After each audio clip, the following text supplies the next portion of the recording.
ഇതുവരെ തുഷാറിന്റെ കേസിൽ പ്രതികരിക്കാതിരുന്ന യൂസഫ് അലി തടി കേടാകുമെന്നറിഞ്ഞപ്പോൾ കാരണം മറിഞ്ഞു. തുഷാറിനെതിരെ UAE കോടതി കടുപ്പിച്ചതാണ് യൂസഫിന്റെ മനംമാറ്റത്തിന് കാരണമായത്. പിണറായി ഇടപെട്ട് യൂസഫ് അലി വഴി തുഷാറിനെ മോചിപ്പിക്കാനുള്ള ജാമ്യത്തുക കെട്ടിവെച്ചത് വലിയ വിവാദമായിരുന്നു. പ്രവാസികൾക്കിടയിൽ തന്നെ ഇത് വലിയൊരു വിവാദത്തിനും തിരിതെളിച്ചിരുന്നു. ഒരു സാധാരണ പ്രവാസി ചതിക്കപ്പെട്ടാൽ അവന് നീതിയില്ല. അതുകൊണ്ട് തന്നെ സാമൂഹ്യ മാധ്യമങ്ങളും ഇതിനെതിരെ ശക്തമായി തന്നെ പ്രതികരിച്ചു. താൻ ചതിക്കപ്പെട്ടതിന്റെ കണക്കും ചരിത്രവും തിരുത്തി നാസിൽ രംഗത്തെത്തിയതും തുഷാറിന് കുരുക്ക് തന്നെയായി. ഗൾഫിലെ കോടതിയും കേസ് ശക്തമാക്കിയിരുന്നു. തുഷാർ വെള്ളാപ്പള്ളിയെ രക്ഷിക്കാനുള്ള ഉദ്യമത്തിൽ നിന്നും യൂസഫ് അലി പിന്തിരിഞ്ഞേക്കുമെന്ന് നേരത്തെ തന്നെ സൂചന ഉണ്ടായിരുന്നു. ഇസ്ലാം മത വിശ്വാസിയായ നാസിൽ അബ്ദുള്ളക്കെതിരെ കടുത്ത ഇസ്ലാം വിശ്വാസി തന്നെയായ യൂസഫ് അലി നിൽക്കുന്നതിനെതിരെ മുസ്ലിം മതവിഭാഗത്തിൽ നിന്ന് തന്നെ ഒച്ചപ്പാടുകൾ ഉയർന്ന സാഹചര്യത്തിലാണ് യൂസഫ് അലി പിൻവലിയും എന്ന് സൂചനകൾ ഉണ്ടായിരുന്നത്. എക്കാലവും പ്രവാസികളായ മുസ്ലിം സഹോദരന്മാരുടെ ഉന്നമനത്തിന് വേണ്ടി പ്രവർത്തിച്ചിട്ടുള്ള വ്യക്തിയാണ് പ്രവാസി വ്യവസായിയായ യൂസഫ് അലി. ഇന്ന് തുഷാറിനെതിരെ യൂസഫ് അലിയുടെ ഓഫീസ് പറഞ്ഞത് ഇപ്രകാരമാണ്. തുഷാർ വെള്ളാപ്പള്ളിയുമായി ബന്ധപ്പെട്ട കേസ് UAE കോടതിയുടെ പരിഗണനയിലിരിക്കുന്ന ഒരു വിഷയമാണ്. വളരെ ശക്തമായ നിയമ സംവിധാനമാണ് UAE നിലനിൽക്കുന്നത്. കേസുകളിൽ യാതൊരു വിധത്തിലുള്ള ബാഹ്യ ഇടപെടലുകൾ ഒരു തരത്തിലും സാധ്യമാകില്ല. ന്യായത്തിനും നീതിക്കും അനുസരിച്ച് മാത്രമാണ് UAE നിയമവ്യവസ്ഥ പ്രവർത്തിക്കുന്നത്. നിയമത്തിന്റെ വഴിക്ക് മാത്രമേ പോവുകയുള്ളൂ. തുഷാർ വെള്ളാപ്പള്ളിക്ക് ജാമ്യത്തുക നൽകി എന്നത് മാത്രമാണ് ഈ കേസിൽ MA യൂസഫ് അലിക്കുണ്ടായ ഏക ബന്ധം. അതല്ലാതെ ഈ കേസിൽ അദ്ദേഹം ഏതെങ്കിലും തരത്തിൽ ഇടപെടാൻ ഉദ്ദേശിക്കുകയോ ചെയ്യുന്നില്ല. എന്നാൽ മറ്റൊരു വാദം ഇങ്ങനെയാണ്. ചെക്ക് കേസിലകത്തായ തുഷാർ NDAയുടെ നേതാവാണ്.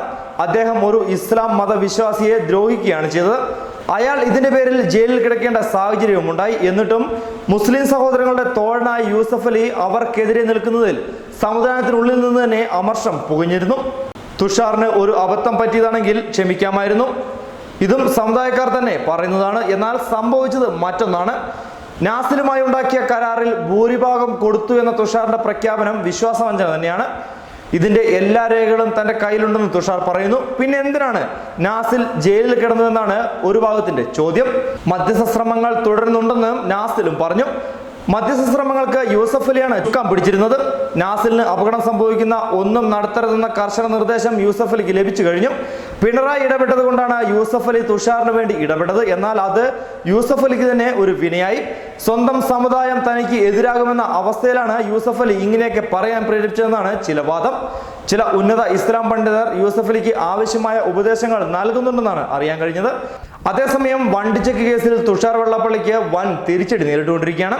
UAE സ്വദേശിയുടെ പാസ്പോർട്ട് ജാമ്യം നൽകി നാട്ടിലേക്ക് പോകാൻ തുഷാർ വെള്ളാപ്പള്ളി നൽകിയ അപേക്ഷ അജ്മാൻ കോടതി തള്ളി. ഇതോടെ കേസ് ഒത്തുതീർപ്പാക്കാതെ നാട്ടിലേക്ക് മടങ്ങാമെന്നുള്ള തുഷാറിന്റെ സാധ്യതകളെല്ലാം മങ്ങിയിരിക്കുകയാണ്. ഇന്നലെയാണ് UAE സ്വദേശിയുടെ പാസ്പോർട്ട് ജാമ്യത്തിൽ വെച്ച് നാട്ടിലേക്ക് മടങ്ങുവാൻ ചെക്ക് കേസിൽ പ്രതിയായ തുഷാർ വെള്ളാപ്പള്ളി കോടതിയിൽ പ്രത്യേകമായ ഒരു അപേക്ഷ നൽകിയത്. കേസിൽ ജാമ്യം ലഭിക്കാനായി കോടതിയിൽ സമർപ്പിച്ച സ്വന്തം പാസ്പോർട്ട് വീണ്ടെടുത്ത് നാട്ടിൽ പോകാനായിരുന്നു ഉദ്ദേശം.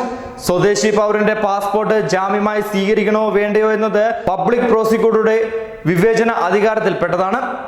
ഇന്ന് അപേക്ഷ പരിഗണിച്ച ആദ്യഘട്ടത്തിൽ തന്നെ പബ്ലിക് പ്രോസിക്യൂട്ടർ അപേക്ഷ തള്ളുകയും ചെയ്തു. പാസ്പോർട്ട് ജാമ്യം നൽകിയ സ്വദേശി കേസിന്റെ എല്ലാ ബാധ്യതയും ഏറ്റെടുക്കുവാൻ പ്രാപ്തിയുള്ള ഒരാളായിരിക്കണം. അതാണ് അവിടുത്തെ ചട്ടം.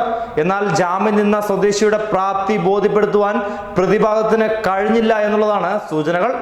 ഈ കേസിലെ പരാതിക്കാരൻ നാസിൽ അബ്ദുള്ള പബ്ലിക് പ്രോസിക്യൂട്ടർക്ക് നേരത്തെ സമർപ്പിച്ച തെളിവുകളും തുഷാറിന് അനുകൂലമായ തീരുമാനമെടുക്കുന്നതിൽ നിന്ന് വിലങ്ങുതടിയായി മാറി. ഈ കേസ് ഒത്തുതീർപ്പാക്കുകയോ വിചാരണ നേരിടുകയോ ആണ് മുന്നിലുള്ള വഴികൾ. ഒരുപക്ഷെ ഈ കേസ് ഒത്തുതീർപ്പാവുന്നില്ലെങ്കിൽ ജാമ്യം നീട്ടാൻ ശ്രമിക്കാമെങ്കിലും വിചാരണയും ശിക്ഷയും തീരുന്നതുവരെ തുഷാർ UAE തന്നെ തുടരണമെന്നുള്ളതാണ് പ്രത്യേകത. എന്തായാലും ഈ കേസിന്റെ വിധി വരുന്നതുവരെ എങ്ങനെയായിരിക്കും മുമ്പോട്ടുള്ള അന്വേഷണമെന്നും തുഷാറിന്റെ ജീവിതം എന്നുള്ളതും കാത്തിരുന്ന് തന്നെ കാണേണ്ട വസ്തുതയാണ്.